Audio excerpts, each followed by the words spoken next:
አይ የእህትሽ ነገር እንኳን እስቲ ታዩ እስቲ ገና ብዙ ነገር አለ ሚርሲ ያጂ ቃለ በፍጹም ወንድምሽ ሊሆን አይችልም እቺ ዝም በይ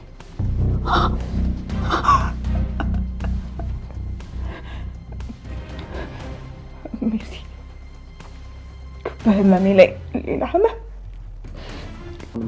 አርጊ ያለችሽ ነገር እያረግሽ እንደሆነ በደንብ አውቃለሁ አይ ተሳስተሃል ወንድሜ በርግጥ ካዘደ ጋር ያንን ማውራታችንን አልክድም ግን ደግሞ አሁን ሁሉም ነገር ገብቶኛል እባክሽ ሚስቴ በቃ እኔን ገለሽ ደስታ የምታገኝ ከሆነ አየው በንጹህ ልብ ይሞትልሻል እባክሽ ተይ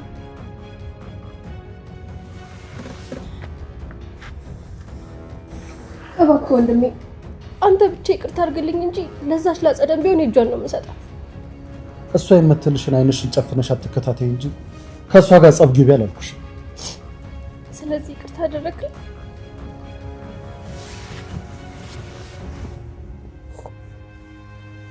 ስለተረዳኝ አመሰግናለሁ እሺ ወንድሜ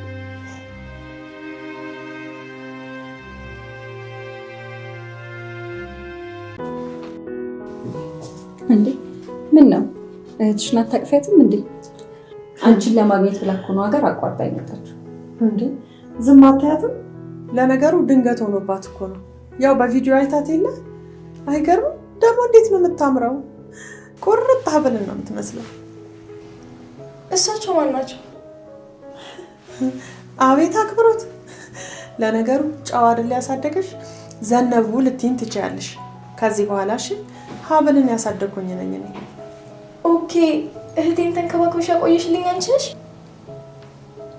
አዎ እህቴን ተንከባክበሽ እስካሁን ስላቆየሽልኝ በጣም አመሰግናለሁ ምንም አይደል የኔ ቆንጆ በሉ በቃ አሁን አረፍ በሉና ቁርሳችንን እንብላ ማሚ ደግሞ ምን አለበት ትንሽ እህቴን ባወራት ለአንድ ላይ እንቀመጥ ማይ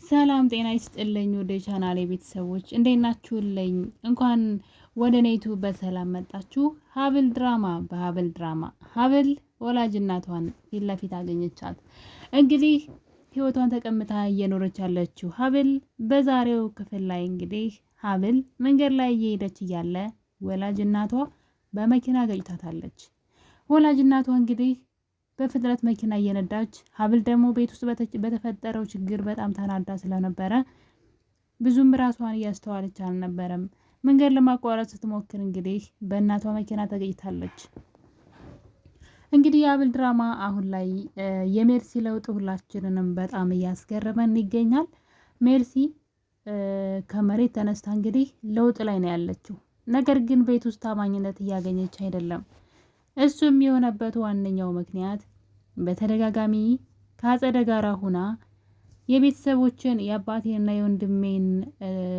ታመኔታ ለማግኘት ምንም ነገር አደርጋለሁ ከዛ ካመኑኝና ከተቀበሉኝ በኋላ በቁማቸው ነው መቀብራቸው ሁሉ ነገራቸው ነው መነጥቃቸው ብላ ከአጸደ ጋራ እንግዲህ እንደምታስመስልና ከዚህ በኋላ የነሱን ይሁንታ ማግኘት እንደምትፈልግ ስታወራ ሀብል እንግዲህ ሰምታቸው ነበረ ለዛም እንግዲህ የሜርሲ ለውጥ አሁን ላይ በቤተሰቦቿ ተቀባይነት እያገኘ አይደለም ነገር ግን ለውጧ የምር ነው የሚመስለው እኔም በርግጥ ጠራጠራታለሁ ሜርሲ ምንድነው ከጀርባው ያቀደችው እውነት በዚህ ፍጥነት መለወጥ አለ ወይ በዚህ ፍጥነት መልካም የመሆን እድሉን ከየት አመጣችሁ በርግጥ ከመጀመሪያው መጥፎ ልጅ አልነበረችም አጸደ ናት ወደዚህ መጥፎ ባህሪ ጥላቻንና ገንዘብ ወዳድ እንድትሆን ቤተሰቦቿን እንድትጠላ ወደሷ እንድትሳብ ስታደርጋት የነበረችው አጸደ ናት በርግጥ ከመጀመሪያው መጥፎ ልጅ አልነበረችም ሜርሲና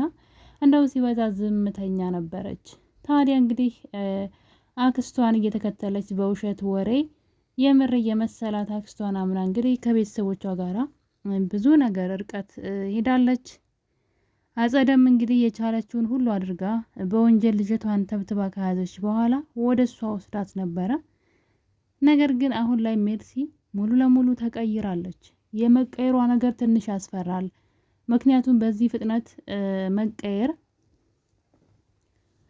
ፍጥነት ወደ መጥፎነት ሄዳ መልሳ ወደ ጥሩነት መመለስ በጣም ከባድ ነገር ነው ለማመን ትንሽ የሚያስፈራ ነው። በዛ ላይ ደግሞ የተናገረችው ነገር ምናልባት ያንን ነገር ማድረግ ፈልጋስ ቢሆን ብዬ አሰብኩኝ።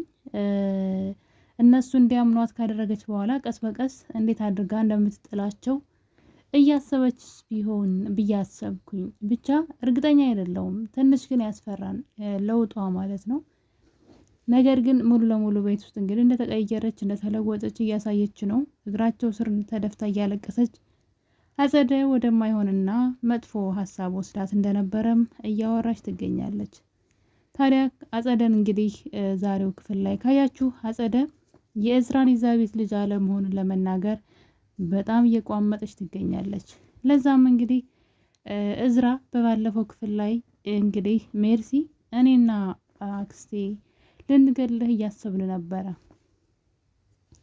ይህን ነገር እንግዲህ ማርዳ ሰምታ ነው። ለዛ ነው አልናገርም ለማንም እያለች እንደዚህ በፍርሃት የምትንቀጠቀጠው ብላ ትነግረዋለች። ከዛ በኋላ እንግዲህ አጸደን አይሆኑ አድርጎ ደብድቧታል ማለት ነው። አጸደም እንግዲህ ከዚህ በኋላ አላረፈችም። ነገሩን ለመናገር በጣም የቋመጠች ትመስላለች። እዝራ ኤልዛቤት ልጅ እንዳልሆነና ምንም እንዳልሆነ ለመናገር በጣም ብዙ ርቀቶችን እየተጓዘች ነው። እንደሚታወቀው ይህን ሚስጥር ደግሞ ሀብል ታውቃለች። እዝራ ኤልዛቤት ቤተሰብ እንዳልሆነ ይህን ነገር ሀብል ስለምታውቅ እንግዲህ በወሬዋ መሀል እየተሳሳተች የእዝራን ኤልዛቤት ልጅነትን ጥያቄ የሚያጭር ነገር ስትናገር እየሰማናት ነበረ። ታዲያ ይህ ነገር በዚህ እያለ እንግዲህ አጸደ ዛሬ ክፍል ላይ አንድ ነገር ተናግራለች። እዚህ ቤት መውጣት አለብሽ ብላ ነበር ሀብል። ይበቃሻን፣ ከዚህ በላይ እንድትበደይን አንፈቅድልሽም፣ ከዚህ ቤት ውጭ የሚል ሀሳብ ስታነሳ አንቺ ሞንሽ ባልሽ እዝራ እዚህ ቤት፣ ስለዚህ ከዚህ ቤተሰብ ጋር ምንም ነገር ለዚህ ቤተሰብ ባዳ ናችሁ፣ የሚመለከታችሁ ነገር የለም በሚል እንግዲህ የተደበቀውን ሚስጥር ለማውጣት ተጉዛ ነበረ። እንግዲህ ይህን ነገር የሰማው አቶ እስክንድር በንዴት ነበረ ሽጉጡን ካስቀመጠበት አወጡ ፊት ለፊቷ ወስዶ የደቀነባት። አጸደ ሊገላት ነበረ። ቤት ውስጥ እዝራና ሀብል በድንጋጤ እንግዲህ አባትየውን ሲያረጋጉት እያየን ነው። ታዲያ ከዛ በኋላ እንግዲህ አጸደ ከቤት አትቀመጭም ተብላ ከቤት ተባራለች። በሌላ በኩል ደግሞ ኩኩሻ እንግዲህ እናት አገኘው ብላ የሀብልን እናት ከወሰደች ሰንበትበት ብላለች። የሀብልን እናት ሰላም ትባላለች። ታዲያ እንግዲህ ከመጣች በኋላ በጣም ብዙ ነገር እያደረገችላቸው ትገኛለች። ሀብል እውነተኛ ልጇ ስለመሰለቻት ብዙ ነገር አድርጋ ነበረ። ነገር ግን እንግዲህ ምን ያለበት ምን አይችልም እንደሚባለው ወይዘሮ መነን ብዙ ነገሮችን ስትሳሳትና በምታገኘው አጋጣሚ ወይም ደግሞ የሚያውቋት ሰዎች ባገኟት ቁጥር እየደነገጠች ነገሩን እያስነቃች ትገኛለች። ይህን ነገር ሰላም እንግዲህ በጣም እየተከታተለቻት ነበረ። በዚህ መጠን ምንድነው የሚያስፈራት? ለምንድነው የምደነግጠው? ለምንድነው ልጄንስ እየተንከባከብኩ ነው ያሳደግኳት ብላ ዋሸች በማለት እንግዲህ በጣም ብዙ ነገሮችን በዛ ላይ ለገንዘብ ያላትን አመለካከት ካየች በኋላ ሴትዋ እየተቀየረች ትገኛለች። ለዛም እንግዲህ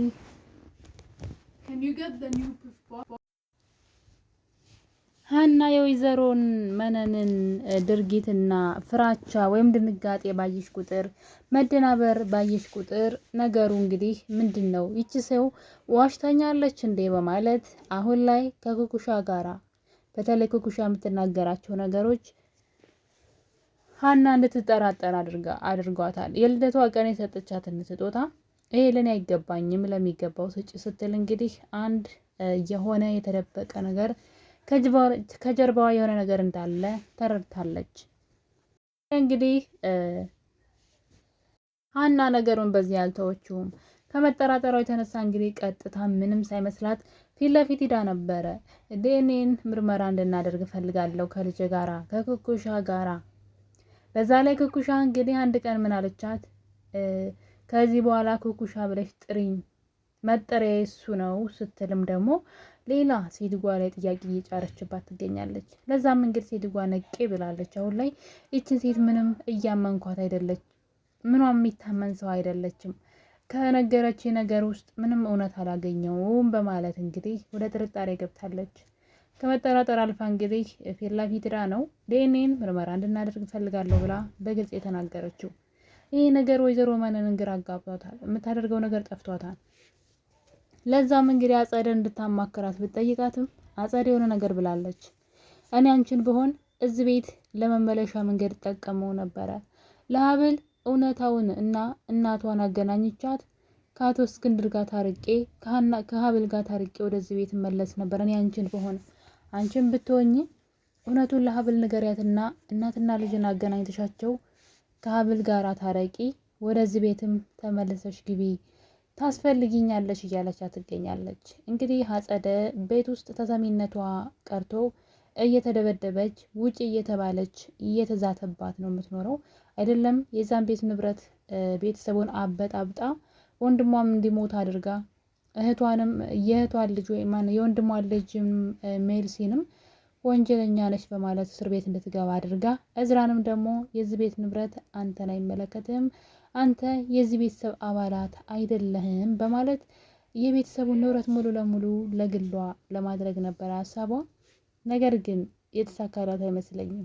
አሁን ላይ እንደውም እሷ ከቤት እንድትወጣ ተደርጋለች። ጭራሽ የገዛ ወንድሟ ሽጉጥ ደቅኖባታል። ሌላው ደግሞ እንግዲህ ወይዘሮ ሀና የሀብል ወላጅ ናት ማለት ነው። ልጇን ከውጭ ሀገር ይዛት መታለች። አንድ ሴት ልጅ አለቻት። ታዲያ እሷን እንግዲህ ኩኩሻ እህቴን ካላገኘው ብላ መታለች። ይህን ነገር እንግዲህ ስታወራ እናትየዋ ደስተኛ አይደለችም። ወይዘሮ ሀና በፍጹም ደስተኛ ልትሆን አልቻለችም በኩኩሻ። ምክንያቱም መነን ዋሽታኛለች ብላ እያሰበች ትገኛለች። ለዛም እንግዲህ ልጇን ስልክ ስታወራ ኩኩሻ ምን ከማን ጋር እያወራች ነው ብላ ተደብቃ ስታዳምጣት ነበረ። ወይዘሮ ሀና ከልጇ ጋር ስታወራ አይ የእህትሽን ነገር እንኳን ተይው ስትላት ከሰማች በኋላ ኩኩሻ በፍርሃት ውስጥ ትገኛለች። ምክንያቱም ደግሞ ሀናን እንደ እናቴ ቀርቢያት እንደ እናት ጠረኗን አሽትቼ በእቅፏ ነበርኩኝ። አሁን ያን ነገር ላጣው ነው። ስለዚህ እኔ የሀብልን ህይወት መውሰድ አልፈልግም፣ የሰውን ሀቅ መውሰድ አልፈልግም። ነገር ግን ደግሞ እናትነቷን ደግሞ ማጣት ከበደኝ እያለች ነው። ነገሩ እንግዲህ ውስብስብ ብሏል። ልጅቷ ራስ ወዳድ መሆን የፈለገችው እናትነቷን ነው፣ ገንዘቧን አይደለም። እናትነቷን ግን ያለ እናት ፍቅር ነው ያደግኩት፣ እናትነቷን ማጣት ከበደኝ፣ ራስ ወዳድ እየሆንኩ ነው እያለች ነው ኩኩሻ። ታዲያ እንግዲህ የሁሉ ድራማ ከጀርባ እየሰሩ ያሉት ወይዘሮ መነን፣ አጸደ፣ ኩኩሻ ወዳም ባይሆን ተገዳ የገባችበት ኩኩሻንም ይጨምራል። ይህ ነገር እንግዲህ በሁሉም ዘንድ አጠራጣሪ እየሆነ እያለ አንድ ነገር ተፈጥሯል። ወይዘሮ ሀና መኪና እያሽከረከረች እያለ የገዛ ልጇን የወለደቻትን ልጇን ትክክለኛ ልጇን ሀብልን በመኪና ገጭታታለች። እንግዲህ ሰዎች ሊለያዩቸው ብዙ ርቀት ሂደዋል። ለሴትዋ ሌላ ልጅ ሰጥተዋታል። ልጅሽ ናት ብለው ገንዘቧን ለመውሰድ ዙሪያውን ከበዋታል። ሴትዋ ግን የዋዛ አይደለችም ሲጀመርም። ነገር ግን በዚህ መሀል እንግዲህ የወለደቻትን ልጇን ሰዎች ቢያለያዩትም እንዳይገናኙ ቢያደርጉም ግን በተአምር ተገናኝተዋል ማለት ነው። በጥሩ ነገር ባይሆንም እንግዲህ ሀብል ወላጅ እናቷን አግኝታታለች። መኪና ገጭታት እግሯን እንግዲህ እሷ መኪና ውስጥ ገብታ እግሯ ተጎድታለች። ለዛም ወይዘሮ ሀና እንግዲህ በድንጋጤ ልጅቷን በመኪናው ይዛት እየሄደች ነው። ስለዚህ ቀጣይ እርምጃው እንግዲህ ሊሆን የሚችለው ሀና እና ሀብል ይቀራረባሉ። ያም ደግሞ እንግዲህ በማሳከም ስበብ በቤተሰብነት አብረው ይቀጥላሉ። ስሟንም እንግዲህ ሀብል እንደምትባልና ታሪኳንም መናገሯ የማይቀር ነው። አስባችሁታል? ወይዘሮ መነን ብዙ ርቀት ብትጓዝም እናትና ልጅን አለያይታ ለራሷ ጥቅም ለማድረግ በጓሮ በጀርባ ብትሄድም ፈጣሪ ግን ሀብልና እናቷን እንዲሁ አገናኛቸው በምክንያትና በጣም ነበር ደስ ያለኝ። በእርግጥ ሀብል በጣም ተጎድታለች። እንግዲህ እግሯን ነው የተመታችው፣ መኪና ውስጥ ነው የገባችው። በጥሩ መልኩ ባይሆንም የተገናኙት ግን እናትና ልጅ መገናኘታቸው በጣም ነው ደስ የሚለው። ውድ ቤተሰቦቼ እንግዲህ በዛሬው በሀብል ድራማ ላይ እናትና ልጅ ሀብልና እናቷ ሀና መገናኘታቸው ቀጣይ እርምጃቸው ምን ሊሆን ይችላል? አብረው ቤተሰብ የመሆን እድል አላቸው። እናትየዋ እሷን በማሳከም ስበብ ከልጇ አትርቅም፣ ወይም ደግሞ ከሀብል አትርቅም። ስለ ሀብል ቀስ በቀስ ስለ ማንነቷ ማወቋ የማይቀር ነው። ታዲያ እንግዲህ ሀብል እና እናቷ በቅርቡ እናትና ልጅ መሆናቸውን የሚያውቁ ይመስለኛል። እናንተ ሀሳባችሁን እንኳን በኮሜንት አስቀምጡልኝ። የዛሬው ትረካችን ይመስል ነበረ። በሌላ እስከምንገናኝ ባይ ባይ።